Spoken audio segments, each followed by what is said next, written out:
We're reminded once again, Tucker, that we are unfortunately being led by leaders who are selfish and short-sighted and don't care about the American people. They are leading us further and further into war without understanding one of the most basic tenets and characteristics of war, which is it is unpredictable.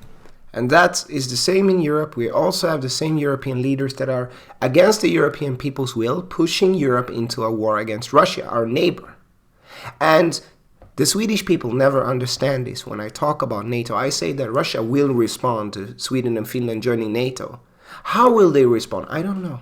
How much? How hard? When? I don't know. It can take 1 month, 1 year, 10 years. War is unpredictable. You don't know the ending of this movie. And I think that frightens the deep state and makes the deep state very desperate because they cannot control Russia and they don't know the outcome of this. So yeah, we are heading into a very, very long period of uncertainty. Tulsi Gabbard is right. Once that first shot is fired, once that first punch is thrown, the predictable nature of things, you can plan for things, but it by nature becomes unpredictable.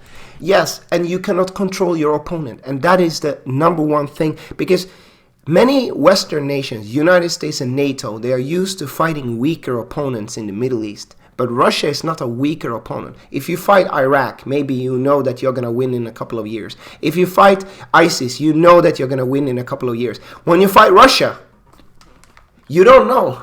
What's the winning condition? You don't know when you're going to win, how you're going to win. You don't know how this is going to play out. Because it's a mighty opponent. You cannot deterministically plan this war. And that frightens the deep state a lot and makes them very desperate. And so they're like, oh my gosh, this thing has become sabotage. Well, yeah, war is unpredictable. The thing that is not unpredictable, however, is the cost of war, the suffering, the devastation, the destruction, the death that is caused by it. And so the real question for the American people and for us to ask our leaders is how much suffering will we have to endure here in this country and for people Europe around the world? Because as you've so clearly stated, we see a sabotage of an energy pipeline today. What's next? Is it access to the internet? Is it satellites that are connected to GPS that power virtually all parts of our life and also our weapon systems?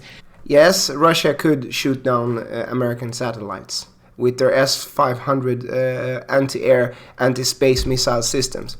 Oh, and by the way, it's not Russia who shut down the Nord Stream 1 and 2 pipeline. They wouldn't blow up their own infrastructure. Nobody believes that. Go on down the line and we end up with this potential nuclear outcome. And so, you know, our leaders are saying, well, hey, we can't do anything. This is all in Putin's hands. Well, guess what? The United States, our leaders and European leaders are the ones fueling and funding this war. So they have a heck of a lot of leverage to be able to push for a ceasefire, negotiated outcome and an end to this war and to actually fight for peace and prosperity.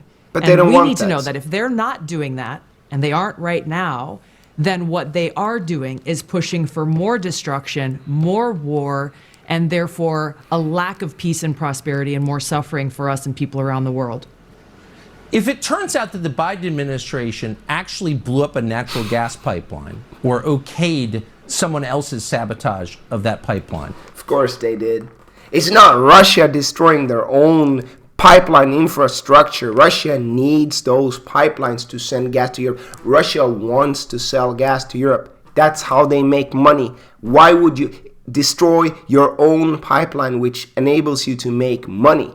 It's not Russia sanctioning Russia. Russia would be pouring gas into Europe through Nord Stream 1 and 2 if it wouldn't be for the sanctions. Now, if Russia wants to bully Europe, they can turn off the tap, but they wouldn't destroy the pipeline. That would completely remove the ability for Russia to turn it on again. So they can't turn on the gas. Now they cannot send gas to Europe. That's an economic loss for Russia. This is sabotage, probably by the United States. And Tucker Carlson is right here. Shouldn't there be a federal law that prevents them from lecturing the rest of us about climate change ever again? I don't have the evidence of who was responsible for this. But it's not there Russia. will be consequences if that is ever found out. But we have the reality of what we're dealing with right before us today, which is if we continue down this path, we may end up with a nuclear holocaust. And so for us and for millions of people around the world, what are we going to do about it? we've got to call on our leaders to actually take a stand and fight for peace, fight for prosperity, fight for our future. Yeah, but that requires you to control the government so that the American people actually vote a leader that is good for the American people, because right now you have deep state people running your government. It's the same in Netherlands. There are deep state people running Mark Rutte and his party. There are deep state people running all of these: Macron, Trudeau, Magdalena Andersson, Sanna Marin in Finland, pushing NATO in Finland and Sweden without a referendum. So, I'm not saying I agree with Fox News or Tucker Carlson in everything and so on and Tulsi Gabbard. I just like truth. In this time period, truth will be the most important thing. People who want to speak the truth and speak realities the way they are. And Tulsi Gabbard is someone who at least occasionally speaks the truth, and Tucker Carlson as well.